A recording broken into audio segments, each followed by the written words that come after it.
രാഹുൽ മാങ്കൂട്ടത്തിനെതിരായ ഗർഭചിത്ര പരാതിയിൽ ഇടപെട്ട ബാലാവകാശ കമ്മീഷൻ പരാതി പരിശോധിച്ച് 2 ആഴ്ചയ്ക്കകം റിപ്പോർട്ട് നൽകാൻ DGPയോട് ആവശ്യപ്പെടും. പരാതി ഗൗരവമുള്ളതെന്ന ബാലാവകാശ commission chairman KV Manoj Kumar. വിജിനുണ്ട് വിവരങ്ങൾ നൽകാനായി. വിജിൻ, ബാലാവകാശ കമ്മീഷൻ പറയുന്നത് പരാതി ഗൗരവമുള്ള എന്നതാണ് പറയുന്നത്. ഏത് തലത്തിലുള്ള ഇടപെടലാണ് കമ്മീഷൻ ഈ ഭാഗത്ത് നിന്ന് നടത്തിയിരിക്കുന്നത്? കമ്മീഷന്റെ ഒരു തുടർ നീക്കം എന്താണ് ഈ വിഷയത്തിൽ? അജി, മിനിഞ്ഞാന്നാണ് ഇക്കാര്യത്തിലുള്ള ഒരു പരാതി, അതായത് മൂന്നാമത്തെ ഒരു പേഴ്സൺ ആയിട്ടുള്ള ഒരു പരാതിയാണ് ലഭിച്ചിട്ടുള്ളത്. അതിൽ പറയുന്നത് ഗർഭചിത്രം ഉൾപ്പെടെ നടത്താൻ പ്രേരിപ്പിക്കുന്നതായി ഇത്തരത്തിലൊരു പരാതിയും ഒപ്പം തന്നെ അതിന്റെ തെളിവുകളും പുറത്തു വന്നിട്ടുണ്ട് രാഹുൽ മാങ്കൂട്ടത്തിനെതിരെ.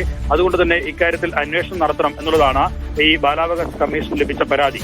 അതിന്റെ അടിസ്ഥാനത്തിൽ ഇന്നലെയാണ് കമ്മീഷൻ ഇക്കാര്യം പരിശോധിച്ചത്, പരാതി കൃത്യമായി പരിശോധിച്ചത്.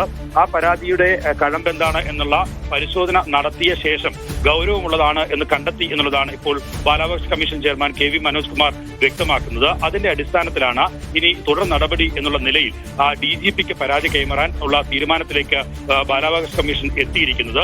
DGP കൈമാറാനുള്ള പ്രധാന കാരണം എന്ന് പറയുന്നത് ഇക്കാര്യത്തിൽ ഡിജിറ്റൽ തെളിവുകൾ ഉൾപ്പെടെയാണ് ഉള്ളത്. ഗർഭചിത്രം നടത്തുന്നതുമായി ബന്ധപ്പെട്ട അത്തരം ഒരു ഇടപെടൽ നടത്തിയതായിട്ടുള്ള ഓഡിയോ സംഭാഷണവും ഒപ്പം തന്നെ മറ്റൊരു ഈ മെസ്സേജ് അയച്ചതിന്റെ അതിന്റെ ഒരു രേഖകൾ ഒക്കെയാണ് നിലവിൽ ഉള്ളത്. അതുകൊണ്ട് തന്നെ ഇക്കാര്യത്തിൽ ഒരു ഡിജിറ്റൽ തെളിവുകൾ എന്നുള്ള നിലയിൽ അതിൽ കൂടുതൽ പരിശോധനകൾ ആവശ്യമാണ്. ഗൗരവമുള്ള ഒരു പരാതിയിൽ കൂടുതൽ വ്യക്തമായ തെളിവുകൾ കണ്ടെത്തണമെങ്കിൽ അത് കൂടുതൽ പരിശോധനകൾക്ക് വിധേയമാക്കണം എന്നുള്ളതാണ് ബാലാവകാശ കമ്മീഷൻ ഇപ്പോൾ വ്യക്തമാക്കുന്നത്. എന്തായാലും ഈ മൂന്നാമതൊരാൾ, അതായത് ഗർഭചിത്രത്തിന് ഇരയായ പെൺകുട്ടിയോ അല്ലെങ്കിൽ അതിനെ നിർബന്ധിച്ച പെൺകുട്ടിയോ തന്നെ പരാതി നൽകണമെന്നില്ല.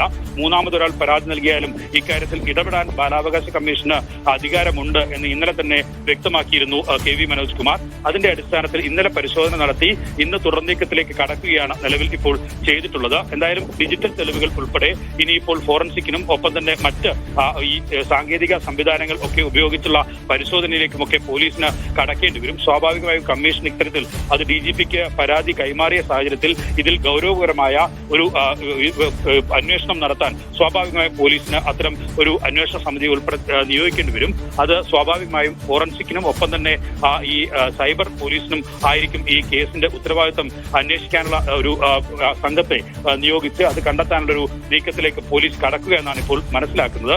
അങ്ങനെയെങ്കിൽ ഈ ഡിജിറ്റൽ രേഖയിൽ പറയുന്ന തരത്തിൽ അത് രാഹുൽ മാങ്കൂട്ടത്തിന്റെ ശബ്ദ സന്ദേശം തന്നെയാണോ എന്നുള്ള കാര്യം ആദ്യം ഉറപ്പിക്കേണ്ടിയിരിക്കുന്നു. അതിനുശേഷം ഈ പെൺകുട്ടി അത് ഏതെങ്കിലും തരത്തിൽ ഏത് പെൺകുട്ടിയാണ് എന്ന് പുറത്ത് ഐഡന്റിഫൈ ചെയ്യുന്ന നിലയിലല്ല, ഈ ശബ്ദ സന്ദേശം ഒറിജിനൽ ആണോ എന്ന കാര്യത്തിൽ ഉൾപ്പെടെയുള്ള തെളിവ് ശേഖരണമായിരിക്കും പോലീസ് നടത്തുക.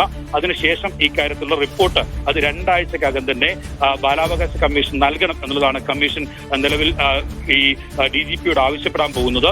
അങ്ങനെ ആ 2 ആഴ്ചക്കകം തന്നെ റിപ്പോർട്ട് സമർപ്പിക്കപ്പെട്ടാൽ ഇതിന്റെ ഗൗരവം എന്താണെന്നും കൂടുതൽ തെളിവുകൾ ലഭ്യമായി എന്നും ഉള്ളതാണ്. ഈ ശബ്ദരേഖയിൽ തന്നെ ഉള്ള കാര്യങ്ങൾ ശരിയാണ് എന്ന് കമ്മീഷൻ റിപ്പോർട്ട് ലഭിച്ചാൽ അടുത്ത നടപടികളിലേക്ക് കടക്കാനാണ് നിലവിൽ കമ്മീഷൻ തീരുമാനിച്ചിരിക്കുന്നത്. അജി, ശരി, വിജിനാണ് വിവരങ്ങൾ നൽകിയത്. ബാലാവകാശ കമ്മീഷൻ ഇടപെട്ടിരിക്കുകയാണ് ഈ വിഷയവുമായി ബന്ധപ്പെട്ട്.